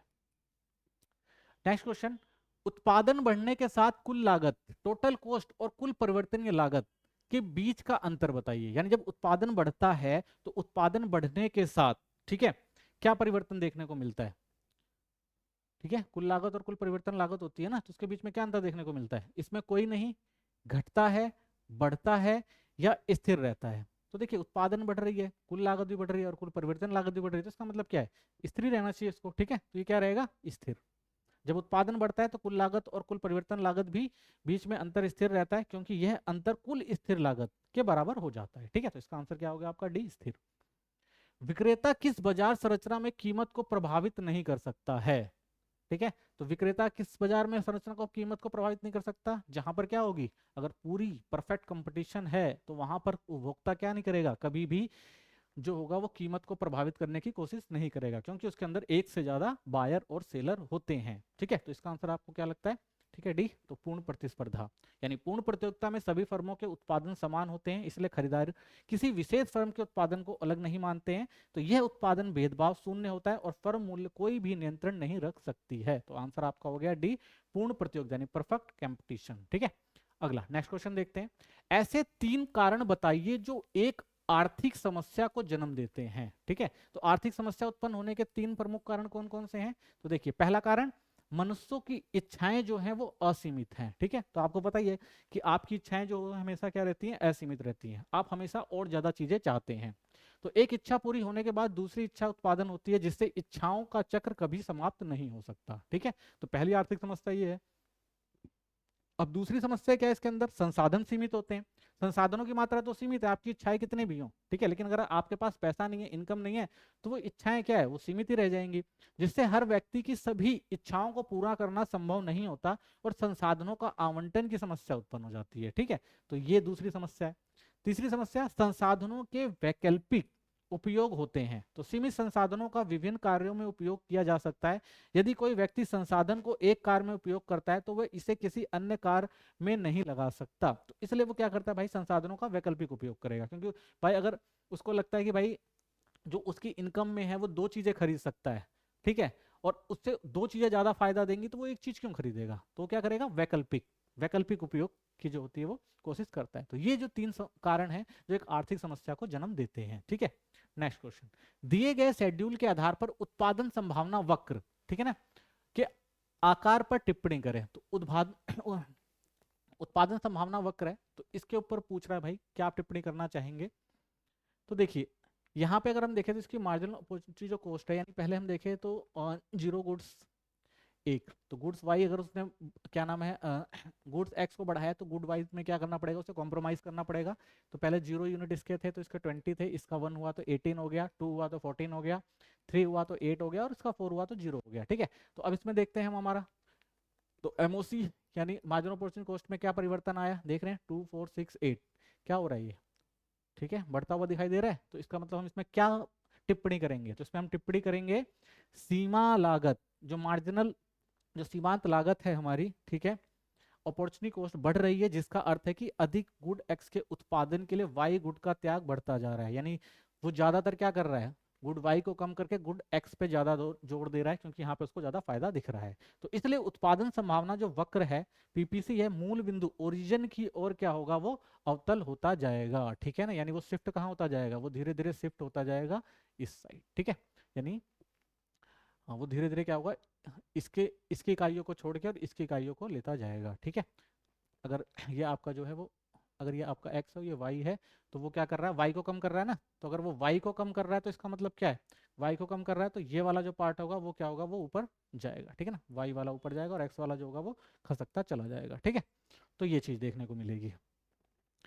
अगला, पूर्ण प्रतिस्पर्धा, परफेक्ट कंपटीशन में फर्मों की स्वतंत्रता से प्रवेश और निकासी के प्रभाव की व्याख्या कीजिए। यानी जो पूर्ण प्रतिस्पर्धा बाजार होती है उसमें फर्म जो होती है वो आसानी से आती हैं और आसानी से जाती हैं। तो कैसे? जब फर्मों को अतिरिक्त लाभ, ठीक है, मिलता है तो नई फर्में उद्योग में प्रवेश करती हैं। देखिए, जब कोई भी एक चीज होती है वो लाभ दे रही होती है तो ज्यादातर लोग सोचते हैं भाई हम भी क्या करें, इसकी मार्केट में जाएं और अपना ज्यादा प्रॉफिट कमा लें। तो इसलिए क्या होता है, नई फर्में जो इसमें आती रहती हैं, इसके उत्पादन की आपूर्ति बढ़ती है, जिससे बाजार मूल्य घटता है और लाभ कम होता है। तो इससे जब ज्यादा लोग आएंगे मार्केट में तो उसमें क्या होगा? उत्पादन जो लागत होती है वो क्या होती है? धीरे धीरे आपूर्ति जो होती है वो धीरे धीरे वो बढ़ने लग जाती है, जिससे बाजार मूल्य जो होता है वो घट जाता है। क्योंकि जब एक ही चीज को बहुत सारे लोग जो बेचने की कोशिश करते हैं तो मूल्य में थोड़ा फर्क आ जाता है। ठीक है, तो इससे लाभ जो होता है वो कम हो जाता है। एक ही चीज को जब ज्यादा लोग बेचते हैं तो लाभ की कमी होती है। नई फर्मों का प्रवेश तब जारी रहता है जब तक कि लाभ सामान्य लाभ तक नहीं आ जाता। तो ये तब तक लोग इसमें प्रवेश करते हैं जब तक उसका लाभ जो है सामान्य लाभ में नहीं आ जाता।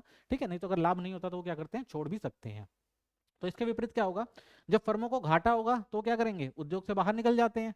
इससे उत्पादन कम हो जाता है और बाजार मूल्य बढ़ जाता है और घट जाता है। ठीक है, तो लोग जब क्या होगा?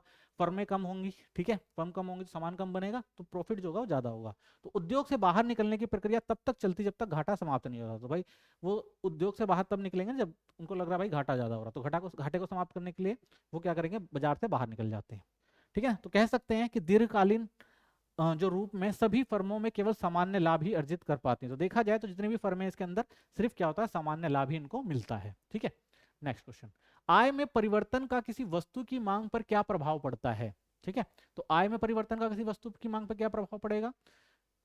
तो देखिए, सबसे पहला सामान्य वस्तु पर क्या प्रभाव पड़ेगा और दूसरा निष्कृष्ट वस्तुएं जो होती हैं हमारी, जो इंफीरियर गुड्स होती हैं, उन पर क्या प्रभाव पड़ता है। तो देखिए, इन वस्तुओं की यानी जो सामान्य वस्तु होती है, इन वस्तुओं की मांग उपभोक्ता की आय के साथ सीधे संबंधित होती है, यानी आय में परिवर्तन होगा तो इसमें क्या होगा, उपभोक्ता जो होगा वो इन वस्तुओं को क्या करेगा, नॉर्मल खरीदेगा।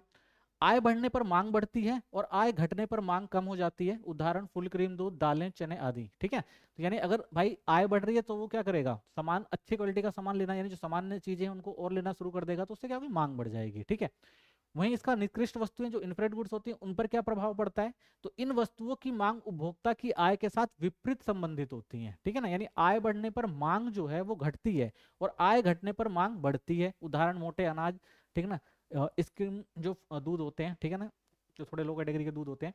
ठीक है, तो इसमें क्या होता है, तो ये क्या होती है, सामान्य होती है। ठीक है ना, आय उपभोक्ता की आय के साथ सीधे संबंधित होती है, तो आय बढ़ने पर मांग बढ़ती है और आय घटने पर मांग कम हो जाती है। ठीक है, बढ़ती है और थोड़ा कम हो जाती है। और इसमें क्या होता है, इसमें क्या होता है, बढ़ने पर मांग घटती है, यानी इसमें क्या होगा, जैसे आय बढ़ेगी तो इसकी मांग कम हो जाएगी, आय घटेगी तो इसकी मांग क्या होती है, वो बढ़ जाती है। ठीक है ना, तो इसका जो होता है वो ज्यादा प्रभाव पड़ता है आय के ऊपर। ठीक है, तो इसको देखें तो आय बढ़ने पर मांग वक्र डिमांड कर्व दाएं और शिफ्ट हो जाता है। ठीक है, D1 से D2, तो देख रहे हैं आप D1 से क्या होगा, D2 पे हो जाएगा। और वहीं जब निष्क्रिय वस्तु की बात करेंगे तो आय बढ़ने पर मांग वक्र क्या होता है, वो D2 से D1 पर। ठीक है ना, तो D2 से किस पे शिफ्ट हो जाता है, D2 से D1 पर जो होता है वो शिफ्ट हो जाता है। ठीक है, तो इस तरह से क्या होता है, ये इधर जाएगा फिर इधर जाएगा। ठीक है ना, आय के हिसाब से ही क्या होता है, परिवर्तित होता रहता है। ठीक है, तो ये भी इंपॉर्टेंट क्वेश्चन है। नेक्स्ट क्वेश्चन देखते हैं, निम्नलिखित शेड्यूल के अनुसार किस उत्पादन स्तर पर फर्म संतुलन में होगी और क्यों। तो आपको एक डेटा दे दिया गया है। ठीक है, अब इस डेटा में पूछ रहा है बताइए भाई कि फर्म कब संतुलित होगी। ठीक है ना, उसका संतुलन बिंदु क्या होगा। तो इसके लिए हम सबसे पहले क्या निकाल लेते हैं, टोटल रेवेन्यू देख लेते हैं इसका। तो टोटल रेवेन्यू हमारा कितना हो जाएगा, क्योंकि भाई जब प्राइस 10 था, ठीक है ना, टोटल कॉस्ट हमारी 5 थी, तो रेवेन्यू क्यों, क्योंकि भाई जीरो प्रोडक्शन हुआ है। पहला जब पहली यूनिट जब क्वांटिटी जब बनाई जाती है तो उसके अंदर 10 प्राइस रखा जाता है, 25 टोटल कॉस्ट है, रेवेन्यू इसमें 10 का होता है। ठीक है, तो इस तरह से हम क्या करते हैं, इसका शेड्यूल बना लेते हैं। 2 क्वांटिटी बनाया गया 20 हो गया, 3 बनाया गया 30 हो गया, 4 40, ठीक है, 5 प्राइस कांस्टेंट है हमारा। ठीक है, और टोटल जो हमारी कॉस्ट है ये आई हुई है। ठीक है, अब देखते हैं तो मार्जिन कितना आ रहा है, तो जीरो होगा क्योंकि पहले भी कुछ बना नहीं था। इसमें हमारा मार्जिन देखने को मिल रहा है 10, यानी 25 था, टोटल कॉस्ट हमारी 25 है और टोटल रेवेन्यू 10 है, यानी कम है। ठीक है ना, इस दूसरी वाली अगर हम स्थिति देखते हैं तो इसमें क्या था भाई, टोटल जो हमारी रेवेन्यू है वो 20 है और ये क्या है, तो इसमें भी अभी क्या है, लाभ नहीं है। अब यहाँ जब हम तीसरी वाले पे आते हैं तो यहाँ पे भी देख रहे हैं भाई, अब यहाँ पे क्या देखने को मिल रहा है हमें कि टोटल कॉस्ट जो है, जो हमारी टोटल कॉस्ट है टोटल रेवेन्यू, ठीक है ना, तो यहाँ पे क्या देखने को मिल रहा है भाई, हमें थोड़ी सी बढ़ोतरी देखने को मिल रही है। ठीक है, और यहाँ पे हमें क्या देखने को मिलता है, ये बराबर आ जाता है। ठीक है, और उसके बाद फिर हमें क्या देखने को मिलता है, फिर वो घट रहा है। ठीक है, तो इस डेटा से हम क्या निष्कर्ष निकालते हैं, तो इस डेटा से हमें निष्कर्ष निकलेगा फर्म का संतुलन निर्णय निर्धारण क्या होगा, तो सीमांत राजस्व यानी जो सीमांतर लागत है एमसी, 4 यूनिट उत्पादन पर एमआर जो हमारा है, यानी जब वो 4 यूनिट बनाता है तो यहाँ पे आपको क्या देखने को मिल रहा है कि जो आपका एमआर है, ठीक है ना, वो किसके बराबर दिख रहा है आपको, एमसी के बराबर दिख रहा है ये। ठीक है, ये वाला, तो ये आपकी जो है वो सीमांत, यानी ये आपको एक संतुलन बिंदु दिख रहा है। उसके बाद संतुलन बिंदु पर एमसी बढ़ रही है, यानी एमसी आप देखेंगे, देख रहे हैं आप, ठीक है ना, यहाँ से क्या हो रही है, ये बढ़ रही है। ठीक है, तो एमसी पर बढ़ रही है, यानी 4 यूनिट उत्पादन पर एमसी 10 और इसके बाद एमसी बढ़कर 20 और उसके बाद 30 हो जाती है, जो दिखाता है कि एमसोनल सिंधु पर बढ़ रही है। तो इसका मतलब क्या है, वो संतुलन बिंदु पर बढ़ रही है। ठीक है, तो इसका मतलब क्या, फर्म क्या है अभी जो है वो प्रॉफिट में आ रहा है। तो उसका संतुलन बिंदु अगर देखा जाए तो क्या है, उसका संतुलन बिंदु यहाँ पर है और यहाँ से क्या कर रहा है, उसको कंटिन्यूसली क्या देखने को मिल रहा है, प्रॉफिट देखने को मिल रहा है। ठीक है, तो इसका मतलब वो क्या है, एक ये जो है यानी चौथा जो है उसका संतुलन और उसके बाद उसको क्या है, प्रॉफिट मिल रहा है। ठीक है, नेक्स्ट क्वेश्चन, उत्पादन के संतुलन की शर्तों की व्याख्या कीजिए, यानी जो उत्पादन है जो उसका संतुलन होता है उसकी शर्त क्या होती है। तो देखो उत्पादन जो संतुलन होता है, प्रोडक्शन इक्विलिब्रियम की जो शर्तें होती हैं, सबसे पहले एमसी क्या होना चाहिए, एमआर के, यानी मार्जिनल कॉस्ट जो मार्जिनल रेवेन्यू के बराबर होगी, यानी सीमांत लागत और सीमांत राजस्व के बराबर होगी, तब क्या होगा, उत्पादन जो होगा वो संतुलन में होगा। हमने पिछले क्वेश्चन में भी देखा, अगर एमसी एमआर से अधिक हो जाता है तो, ठीक है ना, एमसी अगर मोर देन है एमआर से तो भी, जब एमसी, ठीक है ना, जो हमारा एमआर जो होता है वो बड़ा हो जाता है एमसी से, तो उत्पादन बढ़ना लाभदायक होता है। ठीक है ना, क्योंकि भाई अभी बढ़ ही रहा है, जब वो एमआर हमारा बढ़ रहा है तो इसका मतलब क्या है, वो लाभदायक है। फर्म तब तक उत्पादन जारी रखती है जब तक एमसी एमआर ना हो जाए। ठीक है, जब तक मार्जिनल रेवेन्यू जो हमारा मार्जिनल कॉस्ट के बराबर नहीं होता तब तक फर्म क्या करेगी, उसका उत्पादन करती रहेगी। तो ये उत्पादन जो होगा क्या होगा, उसका वो संतुलन होगा। ठीक है, और जब एमआर से अधिक हो जाए तो, जब एमसी एमआर से अधिक होता है तो प्रत्येक अतिरिक्त इकाई पर नुकसान होता है। तो इसके बाद क्या होता है, उसमें नुकसान होना शुरू हो जाएगा। तो इससे लाभ में क्या होती है, गिरावट गिरावट आ जाती है, इसलिए फर्म उत्पादन को रोक देती है। अब उसको लग रहा है भाई कि अगर इससे ज्यादा बनाया तो क्या होगा, यानी अब हमारा क्या है, जो हमारा मार्जिनल कॉस्ट है वो क्या है, वो बढ़ रही है, रेवेन्यू उतना नहीं जितनी मार्जिनल कॉस्ट आ रही है। तो इसलिए वो क्या करेगा, फिर उसको बनाना क्या कर देगा, वो बंद कर देगा। ठीक है, तो निष्कर्ष, उत्पादन संतुलन तब प्राप्त होता है जब एमसीएमआर होता है और इसके बाद एमसीएमआर से अधिक हो जाता है। तो ये जो होगा उसका उत्पादन संतुलन बिंदु होगा। तो यहीं पर क्या होगा, वो इससे आगे वो बढ़ेगा नहीं, रोक देगा, क्योंकि उससे नुकसान हो सकता है।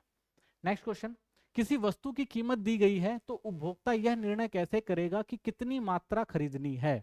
ठीक है ना, तो किसी वस्तु की कीमत दी गई है तो उपभोक्ता को कैसे निर्णय लेना भाई कि वो कितनी मात्रा में खरीदेगा। तो सबसे पहले उपभोक्ता संतुलन देखते हैं। उपभोक्ता संतुलन की शर्तें क्या होती हैं, अगर एक वस्तु ले रहा है तो वन कमोडिटी में उसकी क्या शर्त होगी, सीमांत उपयोगिता, यानी जो उसका एमयू है, वस्तु का मूल्य बराबर हो, यानी जो उसकी उपयोगिता है वो एमयू के बराबर होनी चाहिए, यानी जो वो पैसा खर्च कर रहा है वो पैसे की वैल्यू उस उपयोगिता के बराबर होगी, तभी क्या करेगा, उस वस्तु को वो खरीदेगा। तो ये कैसे निर्धारण करते हैं, देखिए, उपभोक्ता तब संतुलन में होता है जब वह किसी वस्तु की कीमत चुका रहा है वह उस वस्तु से मिलने वाली सीमांत उपयोगिता के बराबर हो जाती है। ठीक है, यानी एमयू जो हमारा ज्यादा हो किससे, प्राइस से, तो उपभोक्ता अधिक खरीदेगा जिससे एमयू घटेगा। तो देखिए क्या होता है, कई बार जो व्यक्ति होता है वो सामान तब तक खरीदता है जब तक कि उसको लगता है भाई ये मुझे पसंद है। ठीक है, यानी मान लो अगर उसे दो वस्तु है, ठीक है, और दो वस्तु से खरीदनी है, ठीक है, अब उसे चॉइस करना है तो उसको इसमें ज्यादा मजा है, उसका एमयू जो है, यानी जो उसको उस प्राइस में यहाँ पे ज्यादा मजा मिल रहा है, तो वो तब तक यूज करता रहेगा जब तक क्या हो भाई कि जितना इसे पसंद है, यानी इसके बराबर ना आ जाए। ठीक है, यानी इसको अगर ज्यादा पसंद है वो तो इसी को यूज करेगा। ठीक है, इसको कम पसंद है तो ये तब तक इसको यूज करेगा जबकि इसकी वैल्यू इसके बराबर ना आ जाए। ठीक है, तो नॉर्मल सी बात है, वो तब तक यूज करेगा जब तक उसको वो चीजें पसंद आए, उस प्राइस में जब तक वो चीज पसंद आ रही है। ठीक है, लेकिन वही प्राइस की वस्तु जो है दूसरी जो उसी प्राइस की वस्तु से उतनी पसंद नहीं है, लेकिन ये वाली वस्तु उस प्राइस में पसंद है, तो इस प्राइस की जो वैल्यू होती है, यानी इस प्राइस की जो वैल्यू, जब तक इस प्राइस की वैल्यू इस प्राइस के वैल्यू के बराबर ना आ जाए तब तक व्यक्ति क्या करेगा, उस सामान को खरीदता रहेगा। ठीक है, तो संतुलन तब प्राप्त होता है जब एमयू प्राइस होता है, यानी जो उसका मार्जिनल यूटिलिटी है, यानी जो उसे प्राइस के बराबर जब तक उसको क्या मिल रहा है, संतुष्टि मिल रही है उस वस्तु की, तब तक क्या करेगा, वो उसको खरीदेगा। ठीक है, तो एक चीज, दो चीज और इसमें ध्यान रखने वाली बात होती है। पहला, पैसे की सीमांत उपयोगिता स्थिर रहती है, यानी कि जितने पैसे में जो वस्तु ले रहा है उसकी उपयोगिता जो होती है वो बराबर होनी चाहिए। दूसरा, सीमांत उपयोगिता का नियम लागू होता है, और अगर सीमांत उपयोगिता का लागू होना चाहिए उसके अंदर कि भाई कि वो एक वस्तु को यूज करने के बाद जब दोबारा उस वस्तु को यूज करता है तो उसकी उपयोगिता उसके लिए कम होनी चाहिए। ठीक है, चलिए नेक्स्ट देखते हैं। अगर टू कमोडिटी है, दो वस्तुएं हैं, तो उपभोक्ता अपने संतुलन को तभी प्राप्त करता है जब दोनों वस्तुओं से मिलने वाली संतोषजनक उपयोगिता यानी एमयू का मूल्य बराबर हो। यानी देखिए, एमयू का यानी जितना वो उसका मार्जिनलिटी, जितने प्राइस में वो सामान खरीद रहा है, ठीक है ना, उसकी, ठीक है ना, और जितना जो दूसरा जो सामान खरीद रहा है उसकी जो मार्जिनलिटी है, उस मनी यानी मार्जिन, ये जो मनी है वो दोनों कमोडिटी के क्या होनी चाहिए, बराबर होनी चाहिए। यानी इन दोनों की वैल्यू जो है मार्जिनलिटी के बराबर होनी चाहिए, तभी क्या मिलेगा, उसे पूरा सेटिस्फेक्शन मिलेगा। ठीक है, जैसे यदि एमयू एक्स जो है वो बड़ा होना चाहिए एमयू वाई के, तो उपभोक्ता एक्स की अधिक खरीदेगा, और वाई की कम, जिससे वाई की एमयू घटेगी और वाई की एमयू बढ़ेगी। यदि एमयू अपॉन में पी वाई बड़ा है एमयू एक्स से, तो उपभोक्ता वाई की अधिक खरीद करेगा और एक्स की कम करेगा, जिससे वाई एमयू घटेगी और एक्स की एमयू बढ़ेगी। ठीक है, तो यह प्रक्रिया तब तक चलती है जब तक दोनों वस्तुओं की सीमांत उपयोगिता प्रति रुपए के अनुपात में बराबर ना हो जाए। ठीक है, अगर मान लीजिए 2 4 6 8, ठीक है, तो ये एक जो उसकी उपयोगिता है जो ये इस तरह से घट रही है। ठीक है, वहीं अगर वो दूसरी वस्तु है, ठीक है, तो उसकी जो है क्या है, 1 है, 2 है, 3 है, 4 है। ठीक है, तो अब क्या है कि उस व्यक्ति को क्या करना है, उस व्यक्ति को वो चीज देखनी है कि भाई कि कब, यानी जो उसका ये दोनों जो लेवल है, संतुष्टि का लेवल है, यानी एक यूनिट यूज करता है तो उसे 2 यूटिलिटी मिलती है, 4 मिलती है, 6 मिलती है, 8 मिलती है। ठीक है, तो वो पहली वाली कॉमोडिटी को, ठीक है, और दूसरी वाली कॉमोडिटी, यानी ये जब लेवल बराबर हो जाएगा, यानी कि इसको, यानी अगर वो कह रहा है भाई वाई कम्युनिटी को कब तक यूज करेगा, वो तब तक यूज करेगा जब तक उसकी यूटिलिटी 4 ना हो जाए, यानी इसको कम कर देगा और इसको बढ़ा देगा, इसको यूज करता जाएगा, जब ये 4 हो जाएगा और इसको कांस्टेंट रखेगा तो इसके बराबर हो जाएगा, तो उसकी मार्जिनल यूटिलिटी क्या हो जाएगी, बराबर हो जाएगी। ठीक है, और ऐसे ही मान लो एक्स कम्युनिटी का वो यूज कर रहा है, ठीक है ना, और वाई का उसने यूज कर और उसे किसके बराबर लेकर आना है, इसके बराबर ले, तो वो क्या करेगा, इसको क्या कर देगा, यूज करना कम कर देगा। ठीक है, और इसका यूज बढ़ा देगा। ठीक है, यानी एक्स वाले का, तो वाई वाले ने क्या किया भाई, तब तक इसका यूज किया जब तक वो इसकी यूटिलिटी के बराबर नहीं आ गया, लेकिन अगर एक्स वाले को क्या करना है, इसके बराबर आना है, तो वो क्या करेगा, इसकी यूटिलिटी को क्या कर देगा, वो कम कर देगा। ठीक है, तो 4 के बराबर हो जाएगी। ठीक है, तो तब तक यूज करेगा जब तक ये इसके बराबर, यानी नॉर्मल सी बात यही है कि इसकी भी 4 और इसकी भी 4, यानी दोनों जब 4 बराबर होंगे तभी दोनों कमोडिटी की जो मॉड्यूलिटी बराबर होगी। तो इसके लिए उसे क्या करना पड़ेगा, या तो उसे क्या करना पड़ेगा, एक कमोडिटी को कांस्टेंट रखना पड़ेगा, दूसरे को बढ़ाना पड़ेगा, और तब तक बढ़ाएगा जब तक वो किसके, एक्स के बराबर ना आ जाए। और ऐसे अगर उसे वाई को लेके आना है तो वाई की तब तक बढ़ाएगा जब तक वो एक्स के बराबर आ जाए। तो दोनों को बराबर करेगा तभी इसको मार्जिनल यूटिलिटी जो होगी वो बराबर मिलेगी। ठीक है, तो दो कमोडिटी में इस तरह से यूज किया जाता है। ठीक है, तो देख सकते हैं ये रहा हमारा मार्जिनल यूटिलिटी का ये ग्राफ है। ठीक है ना, तो ये वाला पॉइंट है, तो वो क्या करेगा भाई, एक वस्तु को घटाएगा और एक वस्तु को क्या करेगा, कांस्टेंट। तो ये वाला, ठीक है, तो ये पॉइंट जो होगा उसका इक्विलिब्रियम होगा। ठीक है, तो ये रहा, ये एम यू आपका वाई हो गया, ये एम यू एक्स हो गया। तो क्या करेगा वो, या तो क्या करेगा, इसको बढ़ाएगा, इसको घटाएगा, या फिर इसको बढ़ाएगा और इसको क्या कर देगा, घटाएगा। तो एक ऐसे पॉइंट पर लेकर आएगा उस प्राइस में जब तक उसकी वैल्यू जो कांस्टेंट ना हो जाए। ठीक है, तो इस तरह से इसको हम कर सकते हैं।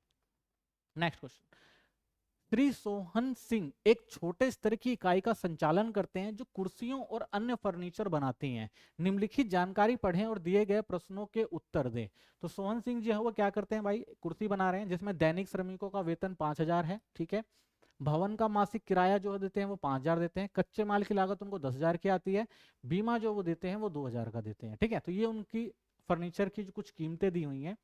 अब वो पूछ रहे हैं कि भाई जुलाई माह में उन्होंने 20 कुर्सियों का 1,000 प्रति कुर्सी के हिसाब से बेची है, तो ये उन्होंने बेचा है। तो वो पूछ रहे हैं बताओ भाई निश्चित लागत क्या होगी, उनकी परिवर्तन लागत क्या होगी, वह क्या ब्रेक इवन बिंदु पर उत्पादन ना कर रहे कर रहे हैं, यानी उनका जो ब्रेक इवन पॉइंट क्या है, क्या उससे अपनी इकाई को बंद कर देना चाहिए या चलाना चाहिए। ठीक है, तो ये 4 क्वेश्चन है, इन चारों क्वेश्चन को देखते हैं।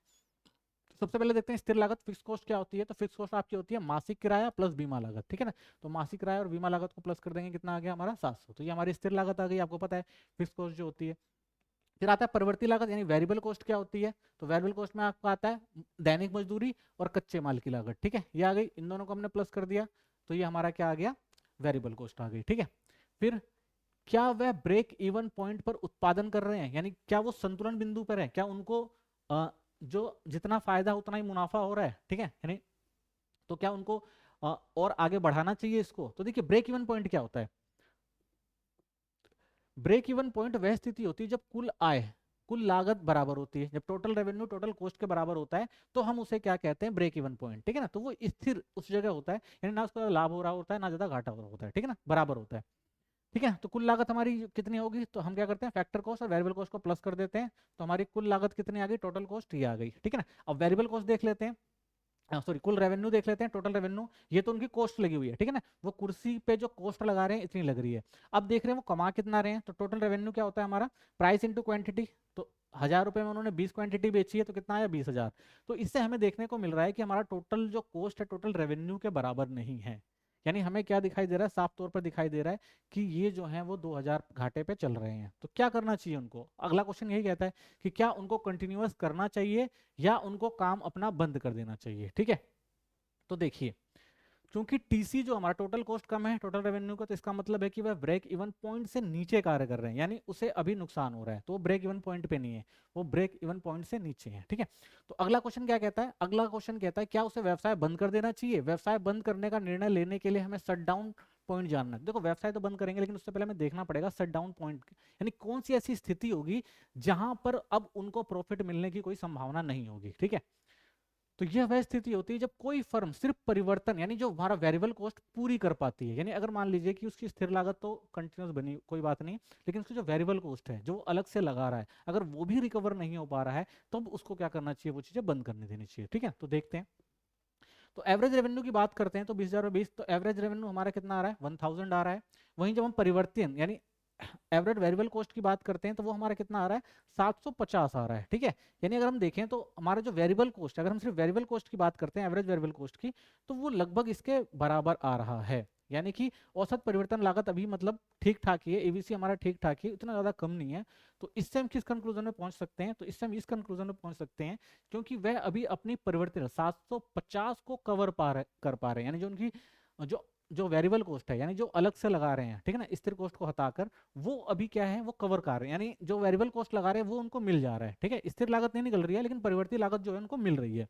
तो इसका मतलब क्या करना चाहिए, तो इससे उसे अपना व्यवसाय बंद नहीं करना चाहिए। ठीक है, हो सकता है कि वो वेरिएबल कॉस्ट के बाद वो प्रॉफिट पे भी आ जाएं। तो इसका मतलब जब तक उसकी औसत आय 1000 औसत परिवर्तनीय लागत यानी 750 से अधिक है, तब तक उसे काम जारी रखना चाहिए, भले ही वह अभी लाभ में ना हो। तो यानी अगर उसकी 750 यानी जब उसकी एवरेज वेरिएबल कॉस्ट बढ़कर कितनी हो जाएगी, जब उसकी एवरेज वेरिएबल कॉस्ट 1000 हो जाए, तब उन्हें क्या करना चाहिए, बंद कर देना चाहिए। ठीक है ना, अभी 750 है एवरेज वेरिएबल कॉस्ट, तो इसका मतलब उनका जो रेवेन्यू है वो ठीक ठाक ही है, तो अभी उनको करना चाहिए। लेकिन जब एवरेज कॉस्ट किसके बराबर हो जाएगी, जितना उनका रेवेन्यू उतना उसकी अगर एवरेज वेरिएबल कॉस्ट हो जाती है, तो इसका मतलब क्या है, वो तो पूरा ही नुकसान में, तब उनको क्या करना पड़ेगा, शट डाउन पॉइंट होगा और वहां पर उनको जो है वो व्यवसाय बंद करना होगा। ठीक है, चलो अब देखते हैं नेक्स्ट क्वेश्चन। अगला क्वेश्चन है, निम्नलिखित प्रश्नों के उत्तर दें। एक उपभोक्ता 9 प्रति इकाई की कीमत पर 18 इकाइयां खरीदता है। ठीक है, तो प्राइस जो 9 रुपए है और क्वांटिटी जो है वो ये है। ठीक है, और उसके बाद यदि कीमत 10 प्रति इकाई बढ़ जाती है, ठीक है, तो नया प्राइस आ गया आपका, और उपभोक्ता कितनी इकाइयां खरीदेगा, तो चेंज इन क्वांटिटी पूछ रहा है कितनी होगी। ठीक है ना, तो चेंज इन क्वांटिटी बतानी है इसके अंदर। तो ठीक है, तो पहला क्वेश्चन हमारा यही है। तो इस पे हम सबसे पहले देखते हैं हमें दिया क्या क्या है। तो हमें दिया हुआ है मांग की लॉज दी हुई है हमें कितनी, -1। ठीक है, और पुरानी कीमत जो हमें 9 दे रखी है, नई कीमत जो हमें दे रखी है वो कितनी दे रखी है, 10। तो पुरानी क्वांटिटी कितनी थी, 18, और नई मात्रा मान ली हमारी जो नई मात्रा है वो x है। तो बदलाव कितना आएगा, तो आपको पता है क्या करते हैं जो पुरानी मात्रा होती है नई मात्रा से क्या करते हैं, उसको माइनस कर देते हैं। ठीक है, तो ये हमारा फॉर्मूला हो गया। अब क्या कह रहा है, ईडी का फॉर्मूला लगा देंगे। तो ईडी हमें पता है -1 है, इलास्टिसिटी ऑफ डिमांड। ठीक है, और उसके बाद हमारी जो क्वांटिटी है वो क्या दे रखी है, प्राइस अपॉन में क्वांटिटी। तो प्राइस हमें हमें कितना दे रखा था, पहला प्राइस हमारा कितना था, 9, और क्वांटिटी हमारी पहले कितनी थी, प्राइस पहले और क्वांटिटी हमारी कितनी थी, 9, और प्राइस हमारा पहले क्वांटिटी कितनी थी, 18। ठीक है, 18। ठीक है, और इनटू में अब हमारी चेंज इन क्वांटिटी कितनी आई है, x माइनस 18। ठीक है, और चेंज इन प्राइस हमारा कितना आया है, तो चेंज इन प्राइस जो हमारा है वो कितना है, चेंज इन प्राइस कितना हमारा है। ठीक है, चेंज इन क्वांटिटी हमारी जो है x-8, और चेंज इन प्राइस तो 10 में से 1। ठीक है ना, 1 हो गया ये हमारा, 1 मिनट, 10 था ना, और ये हमारा हो गया कितना, 1। तो ये हो गई हमारी 1। ठीक है, तो इनका कैलकुलेशन कर देंगे। ठीक है, तो इनकी वैल्यू जब हम निकालेंगे तो कितना आ जाएगा हमारा, -1, और इनका एलसीएम लेंगे, डिवाइड कर देंगे, तो 9 2 जा 18 हो जाएगा। तो ये आ गया हमारा। ठीक है, उसके बाद हम कैलकुलेशन करेंगे, -1 x-18। ठीक है, तो क्रॉस मल्टीप्लाई कर देंगे, क्रॉस मल्टीप्लाई इधर जाएगा तो इसको इधर लेके जाएंगे, तो ये हमारा क्या हो जाएगा, माइनस का, तो हमारा कितना आंसर आ जाएगा, 16। ठीक है, तो x हमारा कितना आ गया, 16। तो इसलिए नई कीमत जो होगी वो क्या होगी, 10 पर उपभोक्ता को कितनी नई इकाइयां मिलेंगी, 16। ठीक है, तो ये आपका जो हो गया वो सोल्यूशन आ गया। ठीक है, नेक्स्ट क्वेश्चन देखते हैं। वस्तु की मांग लोच -4 है, तो जब वस्तु की कीमत घटती है तो उसकी मांग 24% बढ़ जाती है। तो कीमत में प्रतिशत परिवर्तन की गणना करें। तो प्रतिशत परिवर्तन निकालना है, सबसे पहले देखते हैं हमें ईडी कितना दे रखा है, -4, मांग का प्रतिशत परिवर्तन कितना है, 24%। ठीक है, तो मांग में परिवर्तन दे रखा है। तो ईडी का हमारा फॉर्मूला आपको पता है क्या होता है, प्रतिशत मांग में परिवर्तन परिवर्तन और प्रतिशत कीमत में परिवर्तन। ठीक है, तो ईडी हमें -4 दे रखा है, तो मांग में परिवर्तन हमारा 24 है, और कीमत में जो हमारा है वो निकालना है। तो क्रॉस मल्टीप्लाई कर देंगे, ठीक है, और डिवाइड कर देंगे, तो कितना आ जाएगा, -6, यानी 6। तो 6% का, तो हमारा कितना चेंजेस आया, तो कीमत में जो है 6% की कमी आई है, तो परिवर्तन आया है। ठीक है, तो इस तरह से हमारा ये भी क्या हो गया, सॉल्यूशन हो गया। ठीक है, तो टोटल हमारे 34 क्वेश्चन आते हैं। ठीक है, तो इस तरह से हमने पूरा सैंपल पेपर कर लिया है। आप इस सैंपल पेपर को बिल्कुल ध्यान से देखिए, इसी टाइप के क्वेश्चन आएंगे। ठीक है ना, तो आप पेपर से पहले जरूर इसको देख लीजिएगा। थैंक यू, धन्यवाद। चैनल को सब्सक्राइब कर दीजिए, लाइक कर दीजिए और कमेंट कर दीजिए।